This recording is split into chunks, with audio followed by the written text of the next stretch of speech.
All right, basketball fans, welcome back to NBA.com for the final rant of the 2009-10 season. I am Rick Kamla, and I'm here to sound off in a positive way. We're going to end the season on a high note here, talking about things that I have learned about the NBA and its players this year.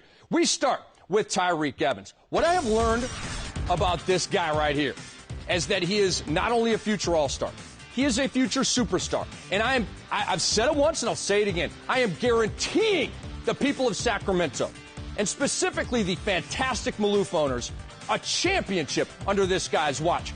He's going 25-5 this year. Only 3 rookies in the history of the NBA have ever done that. Their names are, and you know, when you can just use the first name on a guy and everybody knows who he is, that's special. Oscar, Michael, and LeBron and Tyreke. Tyreke, that name right there, parents are going to be naming kids Tyreke because of this guy right here. 25-5 this year. We told you about the history. This year, only Kobe Bryant, who he just deked and grooved right there for a bucket, and LeBron James are rolling 25-5. Dwayne Wade is 1/10 of a rebound per game off of 25-5, and he probably will get there by the end of the year.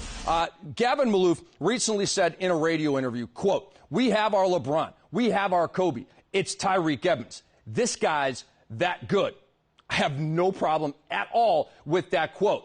In a season where I've had a lot of problems with a lot of quotes. All right, let's move on to number 2. I have learned that Rajon Rondo is officially one of the best point guards in Celtics history, which is a mouthful.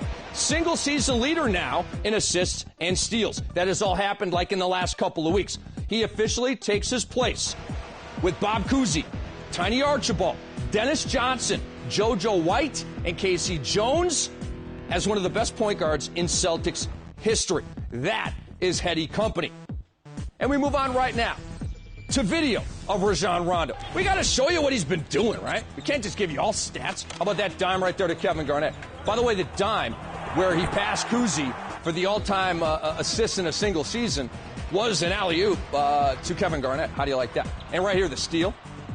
And he lays it in, leading the league in steals this season. Last I saw, he was 4th in assists. We move on right now to Chase Budinger.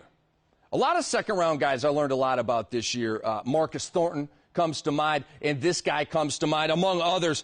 But the dunk that he had against the Boston Celtics, that follow flush where he hung for a day and a half, pulled out his cell phone midair, made a phone call, that proved to me that this cat needs to be in the dunk contest next year. And we offer our field for the 2011 dunk contest because the past dunk contest was so boring. We got to get some energy and some vibrance and some hops back in that dunk contest. And Chase Budinger, Will Bynum, Derrick Rose, and Terrence Williams.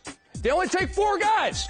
Why not these 4 guys? We're going to show you why. These are the 4 guys. How about D. Rose flushing it on the entire country of Slovenia? Goran Dragic right there took it from Derrick Rose. And right here's Chase Budinger giving it to the Boston Celtics. Watch him. Hang.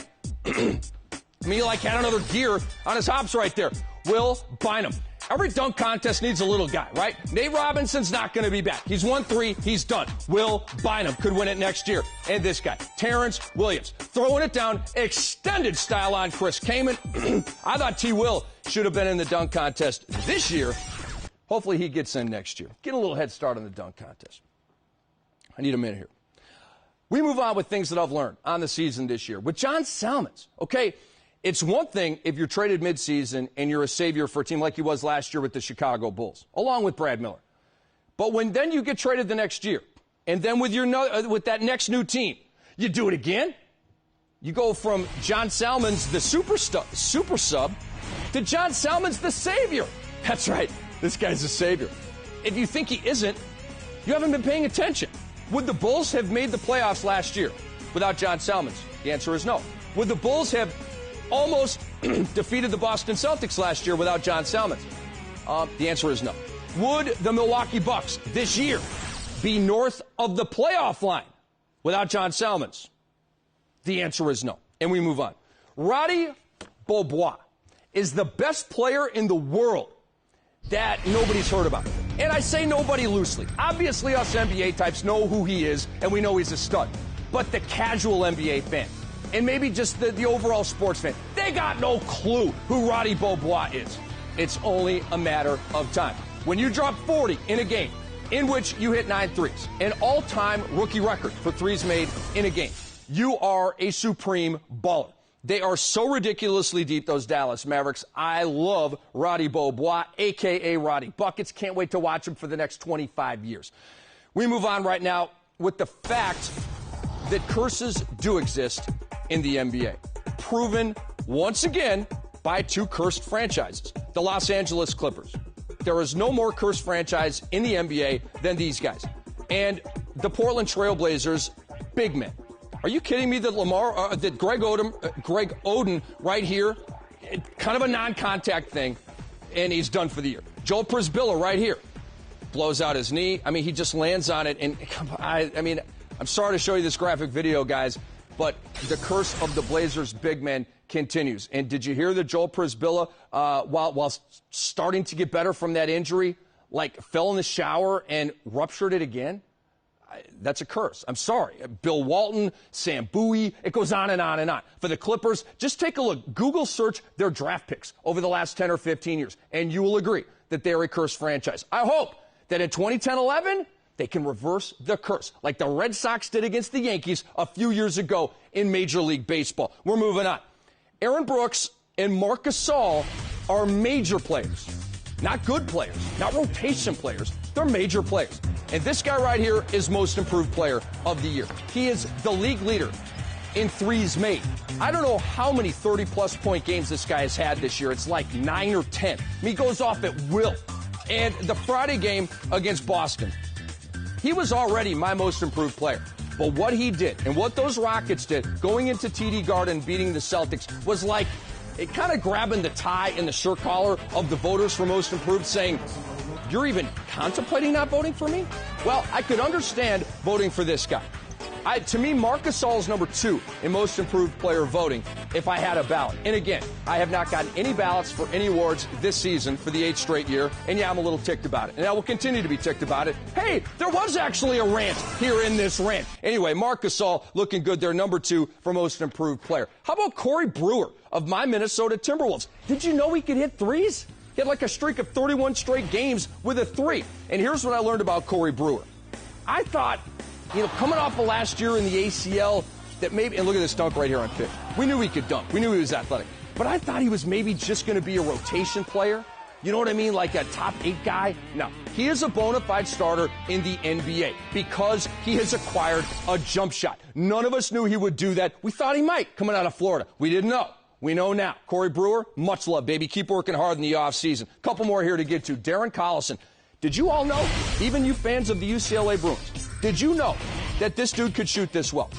I'm guessing you're not even going to say you thought he could.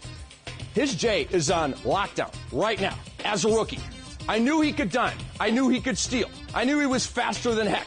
I did not know he could shoot like this. That is what I have learned about Darren Collison. That is why he is such a premier player right now. His averages, 47% from the field, 38% from 3, 85% from the free throw line.